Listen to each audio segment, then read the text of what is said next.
just writing down Yeah. the goals themselves, and then just it could take 5 minutes, and then you come back in like a year or something, you already like increase your chances of like reaching those goals. The first thing that you want to do is kind of like you want to like try to work backwards. So you think about like what is your 1 to 2 year vision. Where do you want to be like in 1 to 2 years? Is it getting another promotion? Is it getting swapping into a manager role, swapping into a tech lead role?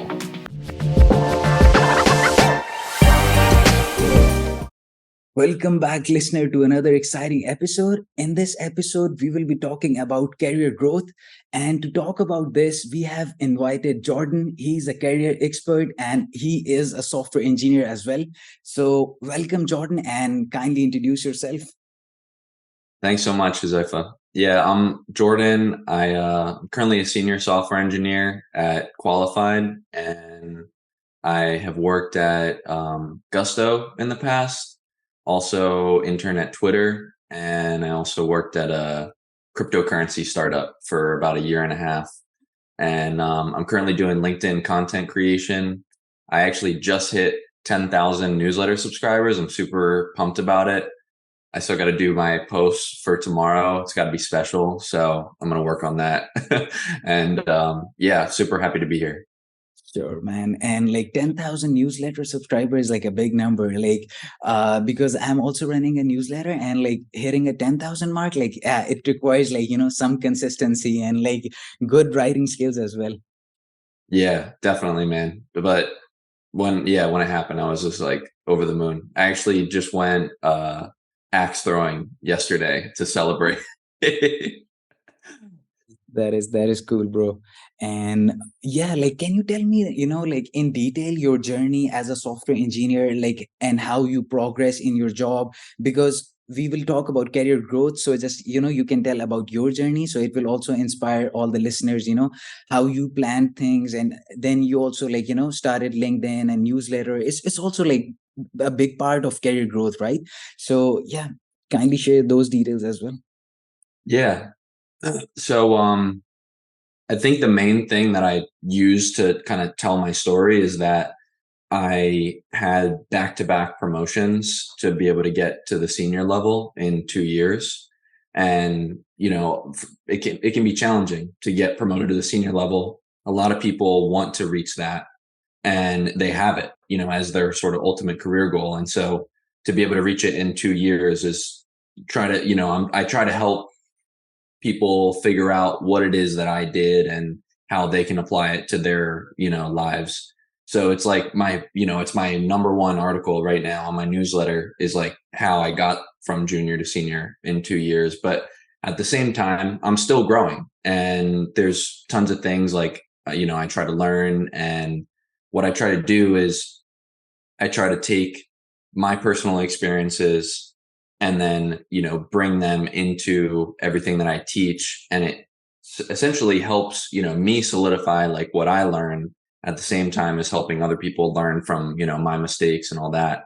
And that's kind of like the mindset that I just try to do, like in general, just constant like self reflection, growth, learning, and figure out like where are things going wrong? How can they be better? And if you do that, on a consistent basis and just keep on, picking up new concepts, try them out, see what works, see what doesn't, then you're going to see results like over time. So that's the general idea of how I apply it. Yeah, that is nice. And yeah, you're right. Like, this growth aspect, it is continuous. Like, no matter like you even become a CEO, you have like even 10,000 employees, like, still like you have to grow, you have to learn new things, and you have to, constantly check, okay, what are the things and areas that I can improve. If you feel like, okay, I am the master, then from that point onwards, yeah, you just stop, you just start going down. So yeah, it's important you just keep this journey going, and have this continuous audit of yourself and where you're going. So yeah, that is cool. Yeah, definitely, man. Yeah, and can you tell us about what is career growth and how we should plan it, like how we should plan the career growth, and just for a layman who might not have thought about it as well. Yeah, 100%. So I think, when you join like a software company, a lot of people, I think maybe it's important to like think about where things go wrong first and like what not to do. Yeah. And so like what you shouldn't do, right, is just view yourself as like this independent person that, like goes in a cave, gets assigned a task, goes in that cave, comes out with something, and then, is like, oh my God, I did it. No, like don't, that's not your job. Your job is not that. Like your job is to be the most like productive and, most enjoyable person to work with, like on a team. Like you got hired for a company. At the end of the day, you might be getting paid, let's say, $150,000 a year, whatever it is. Your job is to provide enough value so that you bring back more than that $150,000 a year for the company. So like you kind of got to view it like that. Your job is to bring value to the company, bring value to the team, and be as good of a team member as possible. So to do that, I'd say like one of the things that you want to try to do, like first and foremost, is build a solid like relationship with your manager and your teammates. And so like the question then comes, like how do you do that? Well, first, what is it that like your manager would want to see? What if you were the manager, how would, you view like yourself as doing good or doing not good, or like what sort of things would you want to see? And so if we like answer that question, probably you would want your employee to be asking good questions, at figuring out like what it is that they, the expectations are, going above and beyond those expectations, meeting with your teammates and, giving good suggestions, finding places where the team is doing things like not as good but they could be doing things better. And so if you like keep on applying that and, do that over time, check in with your manager, and a lot, ask how are things, am I doing good, am I doing not good, where are the areas where I could be doing better. Then over time it's just like the pieces are going to fall into place. I think that's like a broad overview, but I could definitely get into like more specifics on certain things. Yeah.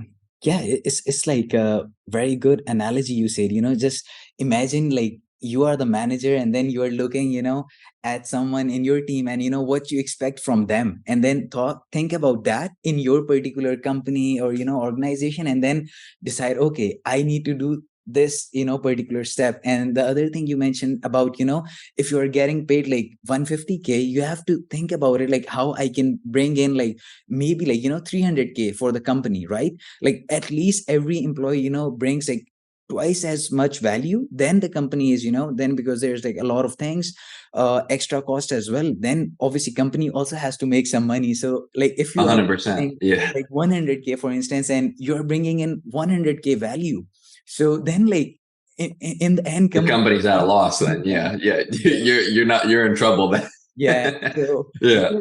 because I ran the software house myself for like 4 years, then I shifted back towards the job market, and I said I need to have like more job experience because I started like my own software house very early on. I didn't have like much experience, so uh, like all my employees and all my, because a lot of them, I had like very good relationship with them, so there was like we are talking very freely. So I used to tell them like I can even pay you more, like when we have like if you're performing better, if you're like bringing in more money, I know like how what's the contribution of each person. So if you're bringing Exactly. more money, then it's like it's no question asked, like I will increase your salary. But if you're bringing in, you're like, okay, I am in the this company for like 1 year, so increase my salary, but your graph is like going straight, and the value you bring last year and now it's like the same, then it's no point increasing your salary or retaining you. So 100%. this is Yeah. something that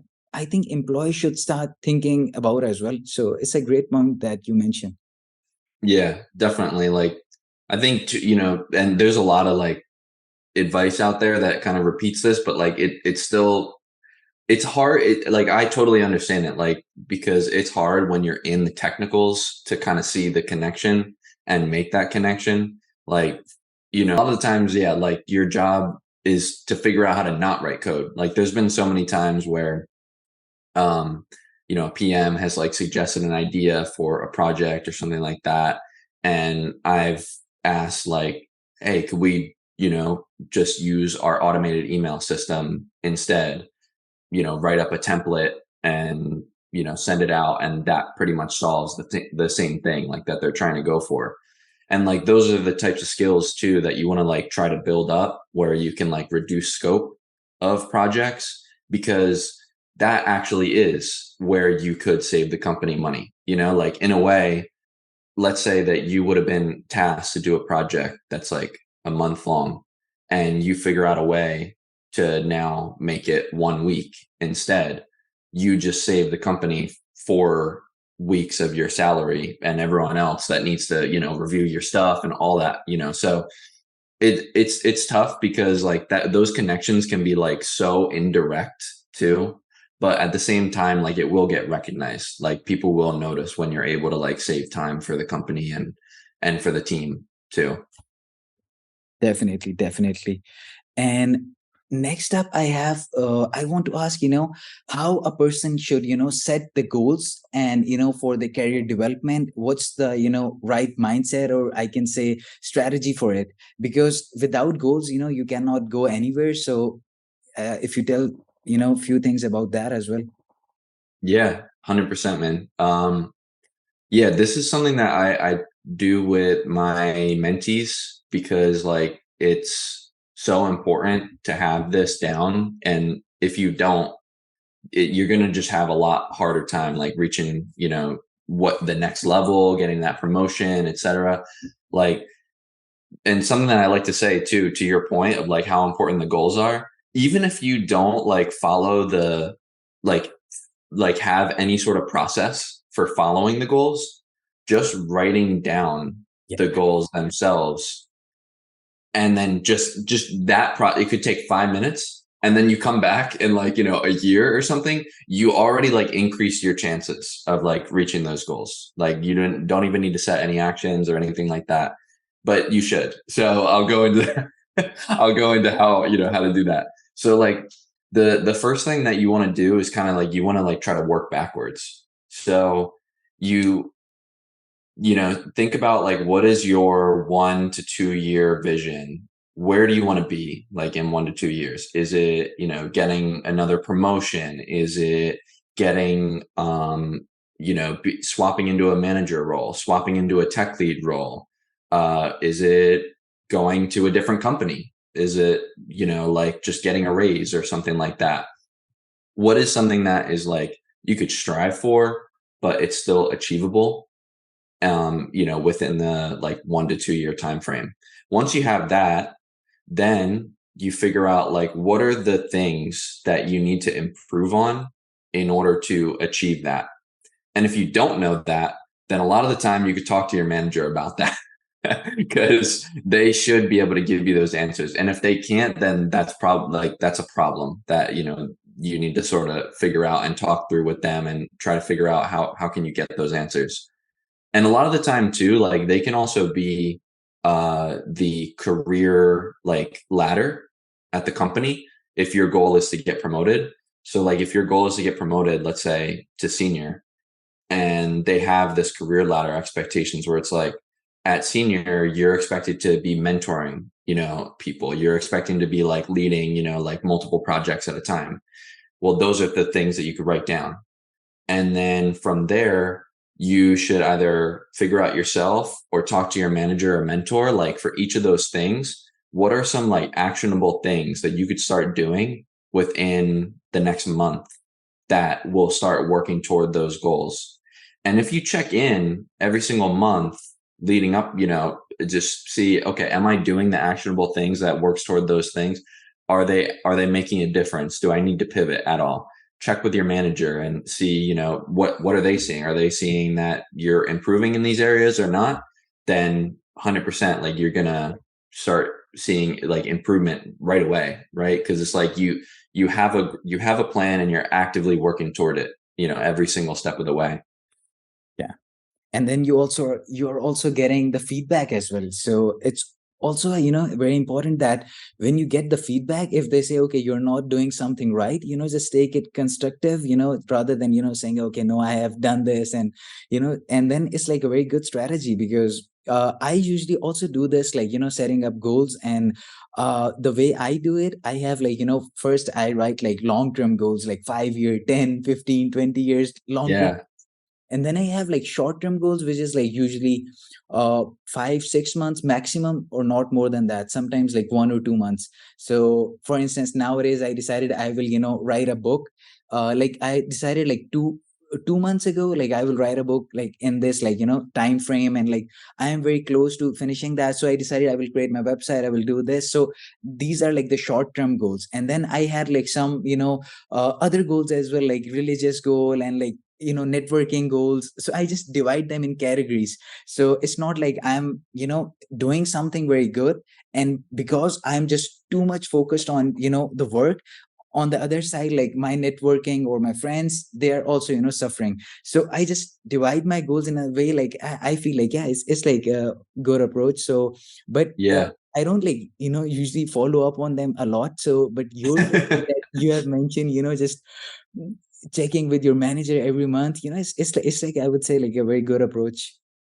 Yeah, definitely. Like it can be like, and I'm not gonna lie, I'm not perfect with it either. I don't think there's very few people like it's difficult to be perfect with it.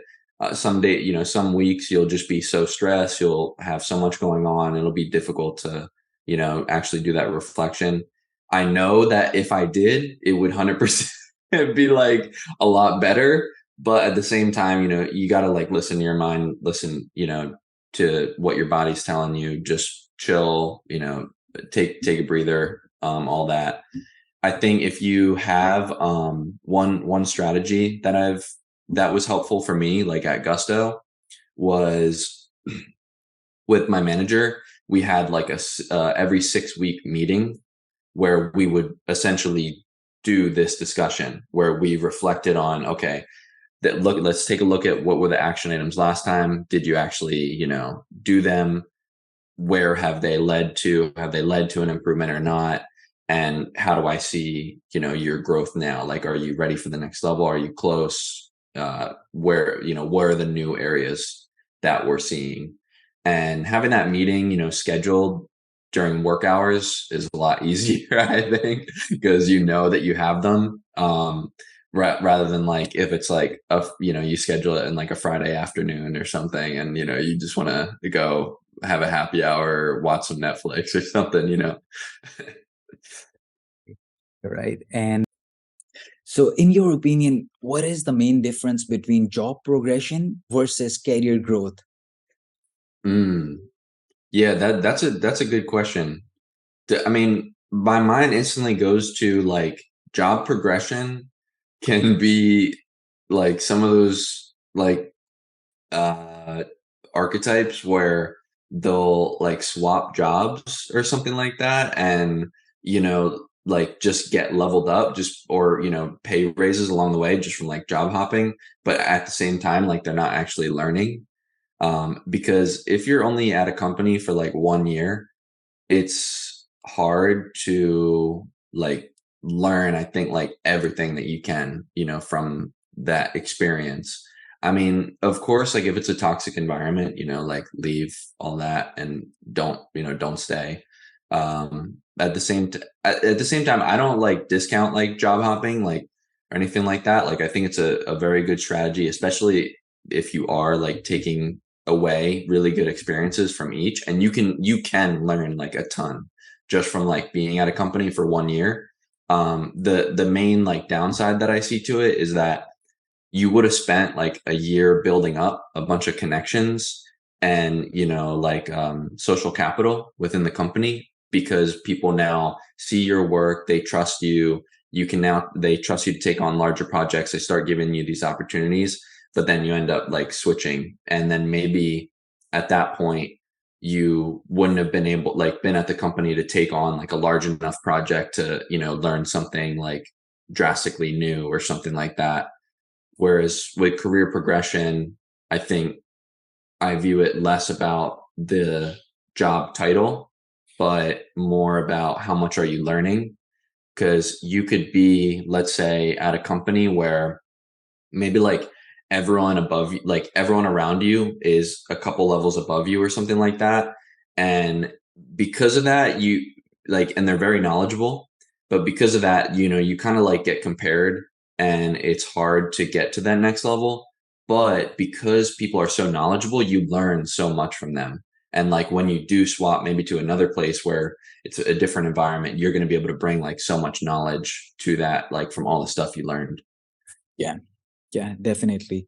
And I also think, like just, job progression, sometimes I've seen myself as well, like in some companies, there are like few guys, they are not, learning, they just know like a particular skill set. And with that skill set, over the passage of time, 1 year, 2 year, they are getting the pay raise, and they eventually become Hmm. the team lead as well. But they are not, just actually, getting better in their, software programming or, management or anything. It is because, just because of time and the company, they are not very, pushing the people to, learn better, and they don't have that kind of environment. So that people, like in terms of, job progression, they can see, okay, that person is growing. But in terms, if you, take a broader picture in terms of career growth, I would say no. Because if that person goes to some other company, and then they will say, you have some outdated knowledge, and you might be good in that Hmm. company, but for us, you have to do this, you have to do this. Then that person have to go like down the ladder and then again start it. So I Yeah. also agree with your point that career growth is directly linked with, learning.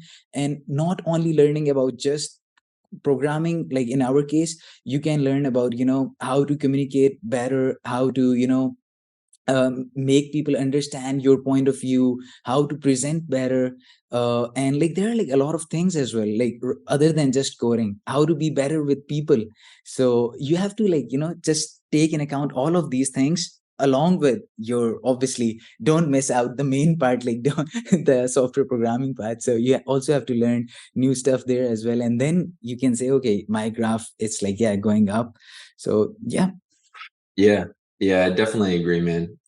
So yeah, I totally agree, man.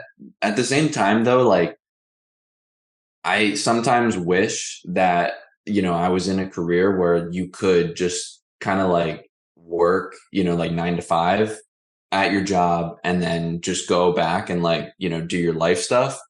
Cause it's tough because I feel like I need to keep up with everything like going on in the industry, like all the time, and try to keep learning. And if I don't, then yeah, I will end up like that situation that you said, where it's, like you end up having outdated knowledge and not being able to like bring that much to the team. And I get it, like there's a lot of employees too, like who are parents, right? And they want to spend their time like with their kids, of course, like. And so when work ends, pretty much it's like on to be like, now your second job is being a parent. And so it's like, what time do you have then to kind of like keep up with the trends and constantly learn and stuff like that? So I mean, I'm in a situation too where like I'm, still pretty young, so I do have like time to do that extra learning. At the same time, like I get it for those that don't, it's tough. Yeah, you're right. Because but in today's market as well, like, I also wish, like when I came back from job, I just, chill, relax, and, go to gym and every day, because I still go to gym, but I'm not regular nowadays. So but the problem is, like 8 hours a day, like everyone is working. So if you're just working 8 hours a day, like then there's like a very high probability that someone, a kid who started like 2 years ago, they can, in like next 2 3 years, they can cross you very easily. Because after their job, they are still working like, 5 6 hours learning new stuff. And eventually, because it will pile up, and then eventually, like within 2 3 years, they will crush you. So the Yeah. market is also very tough nowadays, like there's like new technology every day, coming in. There's like new stuff coming in every day. And if you, I would say, like, it's not important that you just dig deep into all the topics, but you should have like some idea what is like Web3, what is like, Yeah. what is blockchain, what is like, maybe it's not your domain, right? But still, like, you have idea about like different stuff. If you even do not work in Kubernetes, you just know, okay, what is Kubernetes, what is Docker. So Yeah. you need to have that idea. So that thing is like, requires a lot of time, I would say. Yeah, the tough part is when they start to require more than that, and you don't just need to know a surface level, and it's like you need to be an expert in like 10 things, like Yeah. sometimes there's, you see like job applications for like entry level candidates that are like must, have like 4 years of experience in Kubernetes and Java SDK building and, mobile applications, and you need to be a React expert. And it's like, okay, how does anyone, figure out how to do all this? Yeah, like I would say, like, to someone who is like, just started their career, and they see the job post, and then they see like, expert in Python, expert in Java, expert in Node, expert in Rust, just don't get confused, right? Because even like I'm working in this industry for past like 8 years, I'm expert in like, in backend, like there are like 2 3 technologies I'm expert in, then on front end 2 3, then like different databases. So these job posts, I don't know who make them, and what HR is thinking, because those guys are not technical.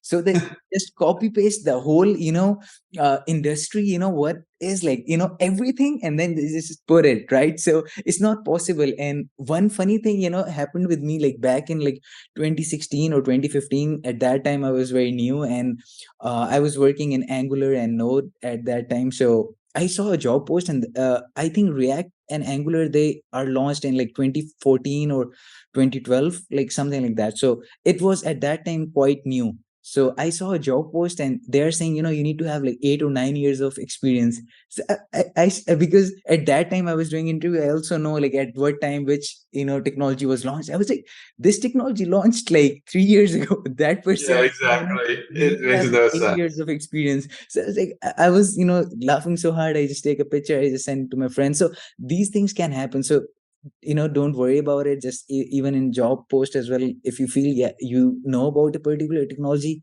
just apply it, and just don't worry about like those years of experience.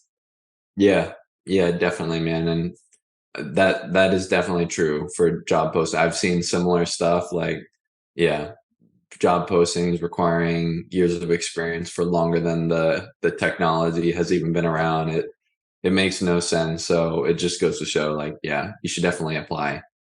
At the same time, though, like, I think it's really important to build up that social brand, because, or personal brand, doesn't need to be social, but on social networks, because, yeah, like, you got to find some way to stand out among those hundreds upon hundreds of applicants. I mean, um, you see, like, when someone posts that they're hiring, like on LinkedIn, it gets so many comments and, like reshares and all that, because it's like you said, it's tough right now. And so you got to find some way to stand out too. And because I think the process is also very simplified. Previously, you have to go to a particular, yeah, if I go back, like previously it was, you go there, physically submit a CV. Yeah. So it was like, for a particular job post, there can be like 10, 20, or 30 candidates. Now, like then after some time, there was, different job portals. From there, you fill in like 50 fields and then submit. Now, most of the jobs have, on LinkedIn, have like easy apply option. So you just click on that easy apply, and your CV is already on LinkedIn. Everything, you just say, okay, like in like 2 seconds, you can apply, right? So, so Yeah. now, because it is so easy. So I see, for a particular job, like within like 2 3 days, if they have like, good job description, and they also mention salary, and salary range is good, so they get like, 500, 1,000, even in like few days, like. And then Oh yeah. then they get like this much, obviously, HR will check the first top few, and like they will also skip some of the good CVs. So on the other hand, like as you mentioned about, building your own personal brand, so I agree with that, because this happened with me as well, and then I saw a lot of other guys who also faced this, that I started posting like different blog posts, videos and stuff, and then all of a sudden, I just started getting messages from HR every day, like, uh up till now as well, I get like, one or two job posts every day on LinkedIn. Can you imagine that? Like, because in Kuala Lumpur it's like a lot of, IT companies, like on my back as well, like these buildings, they have, hundreds of software houses. So they see, okay, this guy is, very near us and everything, he has a good profile and seems like a good person, they just message me. So, but on the other hand, I know some guys, they are like, way much, ahead of me in tech, but they get like, they hardly get, once a month they get approached by someone, for an interview. And then on the other hand, when I am approached, or when you are approached, and when like similar guys, who have this, some personal branding, when they are, Hmm. even the HR, direction is also different. Then they say, okay, we just have a talk, friendly talk. And sometimes it has happened with me that, recently, like last year, a company approached me. I am still working with them. It's in Norway. So they didn't even take my interview. They said, we have watched your videos, we have seen your content, so you're good enough. We will just talk about the Wow. business terms and stuff. And because you're too much technical, like in our team, the max guy who is technical is like 4 or 5 years, and you have like 7 or 8 years of experience. So just like, yeah, just talk about, but so, I was also a bit shocked, because I was prepared about, I will tell them about this and this. I'm like, oh, okay, that is good. That turned out Yeah. good. So, like, there are like so many benefits. First, like you will get approached by HR. Then, in your interview process as well, they have, because every HR and hiring managers, they check your profile nowadays. So Yeah. from there, you just get that particular trust, and then it gets easy. So yeah, it is Yeah. super important, I would say. Yeah. Yeah. That's awesome, man. Yeah. I haven't really heard like that level of, just, oh, okay, cool, you're good. Like, especially with like, just like people building like a social brand or personal brand. Like, I have heard stuff like that with like book authors sometimes, Yeah. like that, like some sort of very experienced, like in depth, knowledge on some sort of domain or something like that. And then maybe like you could just like go without an interview or something. But um it goes to show, man. Yeah, the value is there for sure. Yeah. Yeah, because it's like, if the other company who is approaching you, if like it is a big company, then they will definitely take your interview, right? But maybe they will be like, it's not like they will take the exact same round. If they know you and they have approached you, maybe instead of 5 rounds, they will, in your case, you have like 3 rounds. But in case of small companies, like the example that I told you about myself, it is like a startup. So they're like, 10, Yeah. 15 guys. So in that case, like it is like very normal. They Oh, just see the guy, they casual. Yeah. like it, they're like, okay, just get him on board. So with that, my next thing that I want to ask is like, what are the tools and different strategies that you recommend to, in that career growth journey, to continuously evolve? So in my case, like I use, like, for instance, Apple Notes. In there I add, okay, I have to do this, and then I just check mark them when I do that. So what's your opinion Yeah. on? Yeah. So you kind of mean like what tools, to try and like stay with things and stuff like that? Yeah, like in terms of, my point is like, you have that career plan, right? You have set up the goals and everything for your growth, and how to manage them with, is there any tool or strategy that you apply specifically? Yeah. Well, so one thing that I do for sure is like, I think probably one like principle that I try to apply generally is free up like as much space in your brain for, you know, the things your brain is meant to do, like creative stuff, like solving new problems, like learning new things, all that stuff. And not like oh yeah, I need to go, do this thing. I need to do that. Like I need to review someone's code. I need to respond to this guy's message, and just constantly like cycling those back and forth in your head. It's like I've been there before where you just spend so much time doing that, and you never end up. You just sort of in like a rat race almost, in your head. And so I try to do a bunch of stuff that helps me there. So I use Notion a lot. Pretty much just like as soon as I have a thought, I'll just put it down in Notion. Could be like right before I fall asleep. Could be while I'm watching TV. Could be in the like in the middle of a meeting or something like that, and then just like jot it down. Then I know, okay, I can leave that out. Start thinking about something else. What is the next thing type of thing. And the other thing that too that I do is on messages is a big one, because like I think growth wise, like getting your soft skills and communication down is, one of the biggest things, especially as you get like more to the senior levels. Is I use like the Slack reminder feature. So anytime like someone tells me, oh, you need to, do this by this time or something like that, and I'll get that message, and then, I might be in the middle of something, save for later, remind me in 1 hour or something like that when my meeting is going to be finished. And then by the time my meeting's finished, I'll have that notification pop up right there, and I'll be like, oh, okay, this is what I'm doing now.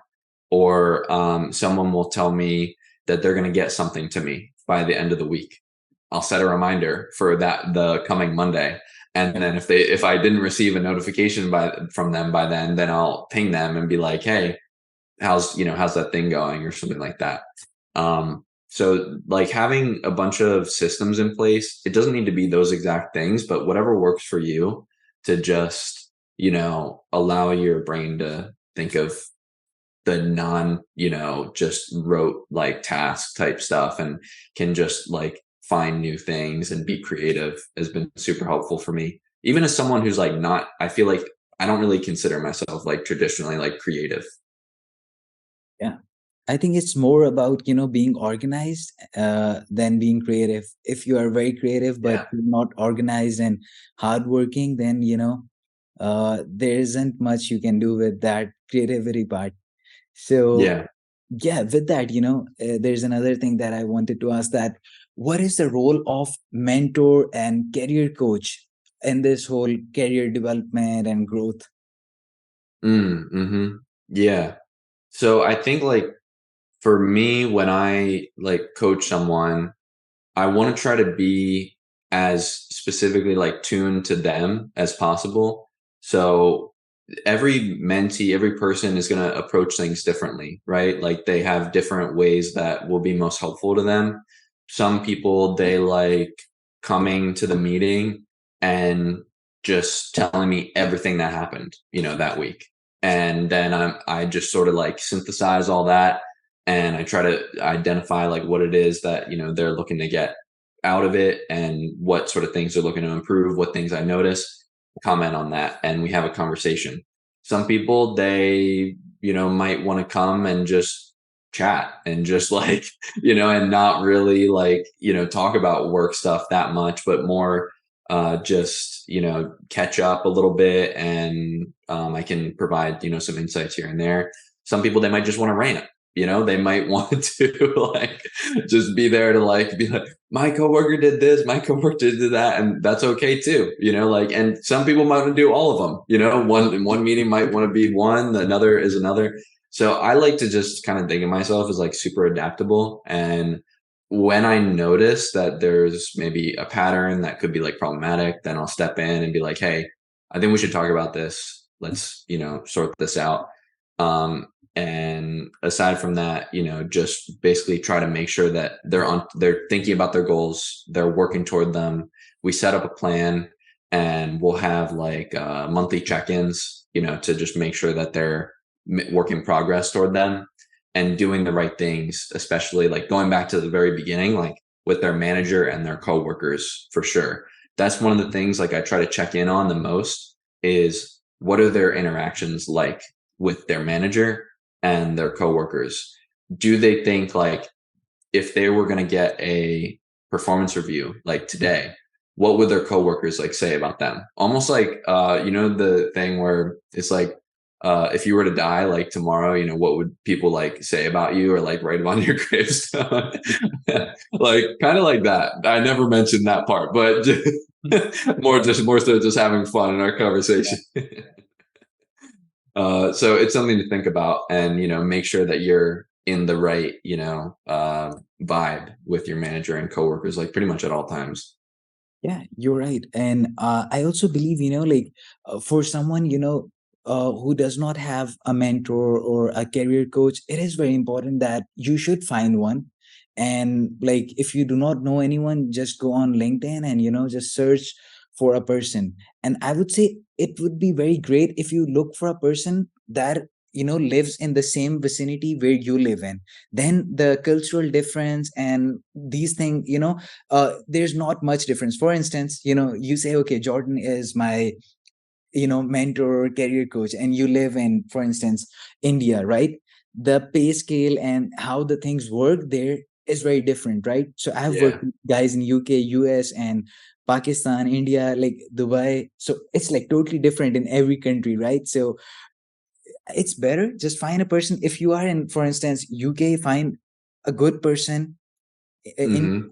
and that person will provide you more value and can understand your feelings better. You're like, okay, this happened in my workspace and I want to do this, so they can understand, and they have been through exactly the same path. So Yeah. it's very important. And the other thing I believe is that sometimes people get confused, like as you also told, like people telling someone is like ranting, someone is doing that. So certain things happened with me, like you're mentoring someone, and we are obviously doing like career coaching, if you call it. We are not obviously, like mentor is like a more broader term. So sometimes they ask things like related to their personal life, and it goes like in other direction as well. So I sometimes give the advice, okay, just do this, but like try to make sure, like you have like separate person for separate concern. In my case as well, I have like a Hmm. mentor for my career development. I have a mentor for how I should get better with dealing with person and with my family. So there's another person who is married, who has gone through that journey, so I ask advice from them, not the same guy who is giving the advice in career development. So in that Yep. case, you have to make sure you have like separate mentors for separate things that you do. It's not like one mentor, like a good guy who is good in like uh at work, is like will give you good advice in something else. So just keep it there. And yeah, it's like I would say every Except guy if you should have have me as your mentor. If you have me, then I promise you I can do everything. I'll be your all in one. that is cool. That is cool, because I So believe, I totally get you. yeah, I do similar things too. yeah, Like, and I think to your point of the like the location aspect, it's not like location is one element of it. It can also be that you have let's say like you're at a company and there's someone that you look up to like on another team, yeah, and you want to learn like about how they do things. At the same time, like they're not going to be able to provide you like close feedback on what you're doing in your day to day. So you might have to look for someone else that you do work with that's more senior, and like they can be your mentor for that. And so yeah, to your point, like I totally agree. You got to understand like what is the value that each type of mentor can bring, and try to have like a tribe of them. yeah, you're right. And how important is networking in career growth? Having a big network and having good relationship, like good professional relationships. Yeah, this has been so interesting to me because I have like always cringed at the word networking. I'm naturally like an introvert. I don't like necessarily, I don't like get super into talking to people. I will say that like it depends. Like I'm having a great time in our conversation right now, but it's not something I would like go seek out, where I'm like, oh yeah, let me go talk to everyone at this party. If I'm at a party, like I'm probably talking with maybe one or maybe the same 3 people or something like that. And if I meet more than like 10 people, then I'm probably going to be drained for the rest of the week. um, so like networking has always kind of been that for me. And I think I had the wrong idea of it. To me now, like I wrote a post about this like on LinkedIn too. It's more like about how can you give value to other people, because it's pretty much just like the reciprocation principle, like just applied like on steroids.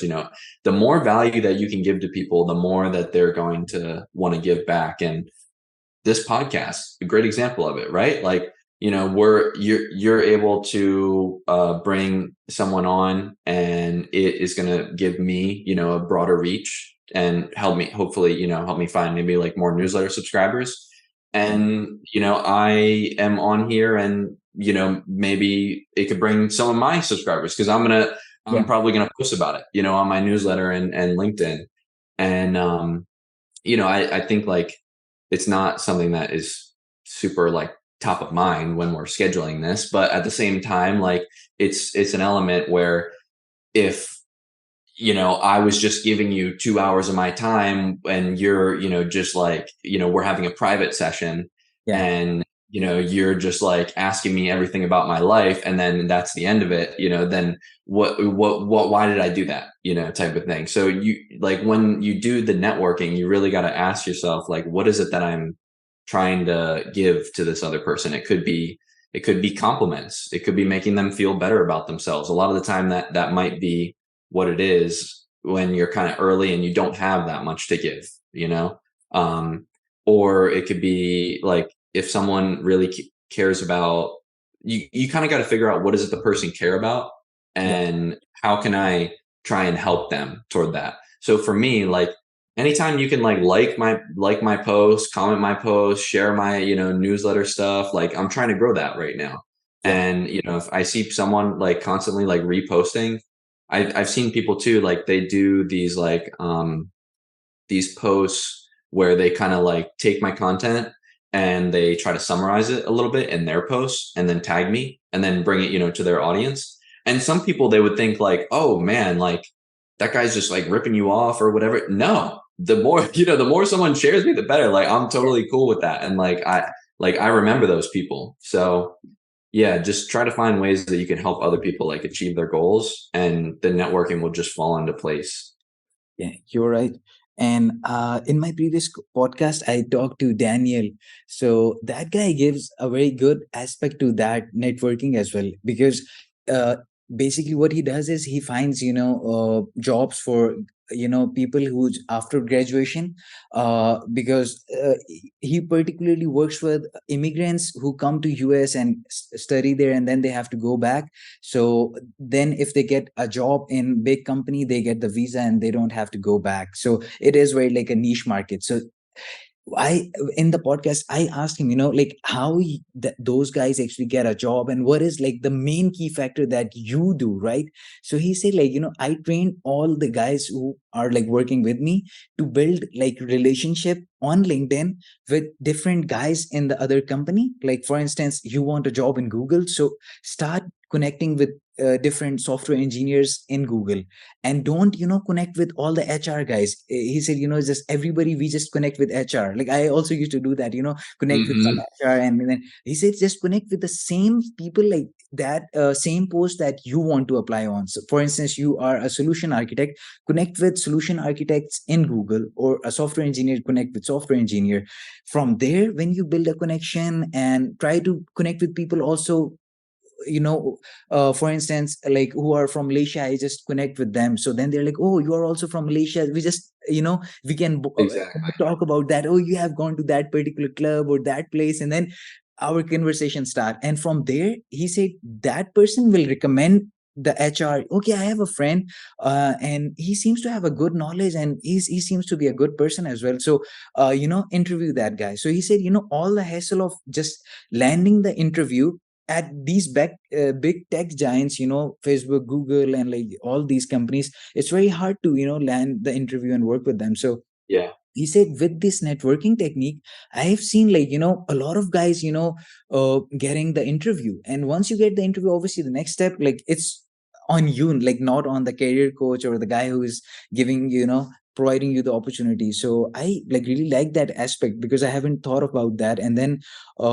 so I would say like it's very important nowadays. Like even if you are like an introvert or extrovert, it doesn't matter. Like just spend some time and just make meaningful relationships. And just keep in mind, like as you told, we are having this conversation. So obviously this is bringing value to the listeners as well. This is bringing value to me. Exactly. And this is bringing value to you. So when you are building relationship, also check that. Like for instance, if in that relationship the other person is also not getting any value, and you're also not getting any value, then there is like no point investing too much time on it.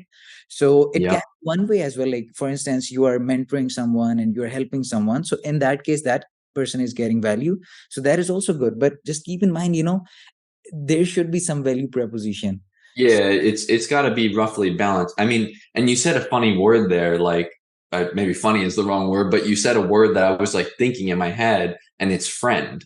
Like when the person you what the Google person recommended the HR, Yeah, the quote you said was like, "Hey, I have a friend yeah, that is here," and it's like that's more of I would say like friendship is closer to what you're building than networking. You should like you have common interests and you can, constantly like help each other out in different ways.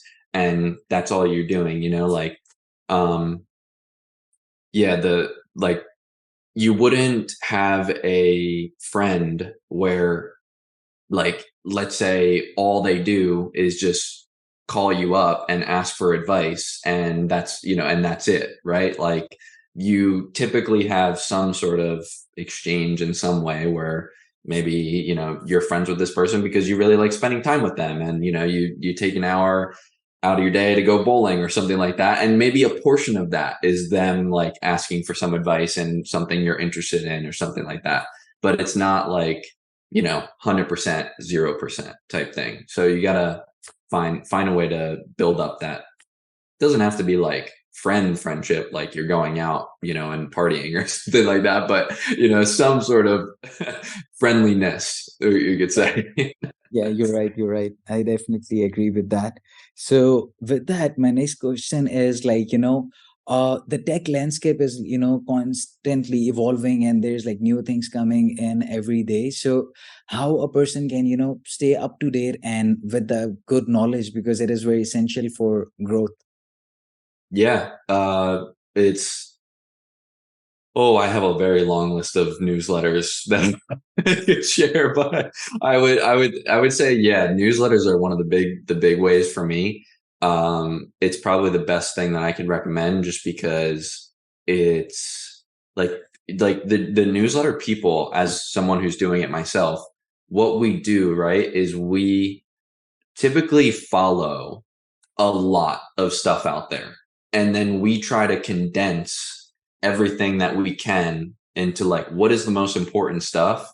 And here it is once per week. And that's all you get, that's all you need, type of thing. I sifted through 10 hours or 20 hours of stuff this week. You just have to read this 5-minute thing and you're good to go. So I would say newsletters, honestly. For me, I would say like broadly, I would recommend TLDR newsletter, TLDR and TLDR web dev if you're like interested in front end, but they have a bunch of different categories because then they also link to like other newsletter posts every day, which you could slowly build up, your collection of ones that you follow. And then outside of that, I would say, try to read like at least 1 to 2 books in, certain categories like per year that you want to grow in. Like if you want to grow in system design, try to find a system design book that you want to read. Just give yourself 1 year limit. Like that's a long time. You could do that. Or maybe it's like communication or leadership or clean code or something like that. At least like a couple per year. There's a ton of really good stuff out there. And then last, I would say LinkedIn is a good source as well. and YouTube too. I follow Theo is a I think Theo T3, if you Uh, heard of that guy, like for software dev, really good, like senior level content, but also understandable if you're not like senior level too. And he exposes you to like so much stuff that's going on, like in the, software development like ecosystem, all the new trends, and explains like why one would be good versus another. So I highly recommend him. Great. And then there's another channel like Fireship. I don't know, have you watched Yes. the videos? I really like it. Yes. It's not like, very detailed one. Like I think it's usually like 1 minute or 2 minutes, right? So like 100 seconds is what he 100 says. seconds. Yeah. Yeah, yeah, 100 seconds. So like the good thing is like, when I'm searching for something I don't know about, like, okay, how Snowflake works, I will just search and I will say, oh, Fireship video. I should watch that first to get like a generic idea of what it is in 100 seconds. Then I will watch, some other detailed video. Or if I have like less time, then I would say, okay, if there is a Fireship video on that, I will just go watch that. So it's like very good channel as well. Like in terms of like, it's very concise and small video, and he just provide you the whole idea of that technology. And then the TLDR, I also subscribe that. Like it's I would say a good approach as well. Like, you get few articles, and then you also tell your interest, and based on that you get the article. So Exactly. yeah, that is good. And the last thing I would say is start writing your own stuff too. It could be, try to find like what is the lowest like barrier to entry to try to like do that. Is it, what would it be to get you to say yes to start doing it? Would it be, if you agree to doing one LinkedIn post per week of like, what did you learn that week? Or would it be, just start a newsletter? And, when I started mine, I didn't care if I got any subscribers. I was like, I would be lucky if I got 100, within a couple months. And, it's been 6 months and I got 10K. And it's like, you don't know until you just start and just try it out.